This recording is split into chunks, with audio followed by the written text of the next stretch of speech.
Hello friend, परत एकदा तुमच्या शीतल लाईफ चॅनलमध्ये स्वागत करते। तर आज टिफिनला मी गरमागरम पुरी बनवलेली आहे, ती म्हणजे मेथीच्या भाजीपासून बनवलेली आहे। तर मेथी पुरी बनवण्यासाठी आपण सगळ्यात पहिले भाजी बनवून घेणार आहोत। तर भाजीसाठी लसूण, हिरव्या मिरच्या आणि जिरं मस्तपैकी इकडे फोडणी देऊन दिलेली आहे। थोडीशी कच्चीच ठेवायची आहे मेथीच्या भाजीला आणि ती आपल्याला पिठामध्ये मिक्स करून आणि त्या पिठामध्ये थोडंसं तिखट, हळद आणि थोडंसं चवीनुसार मीठ टाकायचं आहे आणि चांगलं मळून घ्यायचं आहे। तर तुम्ही बघू शकता की मस्तपैकी पराठे झालेले आहे आणि पराठे तर मला करायचेच होते कारण की यांना मला पराठे 2 लाटून द्यायचे होते आणि त्याच पिठाच्या आपण पुऱ्या पण करणार आहोत। तर तुम्हाला मी सांगितलेलंच आहे की प्रत्येकाला आमच्या घरात वेगवेगळंच लागतं, त्यामुळे मी पराठे पण केलेले आहे आणि पुरी पण बनवलेली आहे। तर इकडे गरमागरम मस्तपैकी पराठे लाटल्यानंतर आपण पुरी करणार आहोत। तर पुरीसाठी काय ह्याच पिठाची आपण मोठी चपाती लाटून घेणार आहोत आणि छोट्या छोट्या आकाराच्या मस्त पुऱ्या कट करणार आहोत आणि तळून घेणार आहोत। तर तुम्ही बघू शकता की आता माझे पराठे झालेले आहे आणि इकडे मी पुरी तयार करते आहे।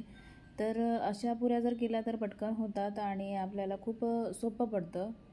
तर कोणाकोणाला मेथीच्या पुऱ्या आवडतात मला नक्की कमेंटमध्ये सांगा फ्रेंड्स, आणि अशा पद्धतीने नक्की ट्राय करून बघा, खूप टेस्टी लागतात आणि खूप छान टम्म पण फुगतात। तर आता आपण इकडे सगळ्या पुऱ्या तळून घेणार आहोत। तर माझी पुऱ्याची रेसिपी तुम्हाला आवडली तर कमेंटमध्ये नक्की सांगा फ्रेंड्स।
तर आता आपलं इकडे सगळं झालेलं आहे। तर थोडीशी भांडे होती म्हणून ती भांडे घासून घेतलेली आहे। गॅस ओटा चकाचक करून घेतलेला आहे।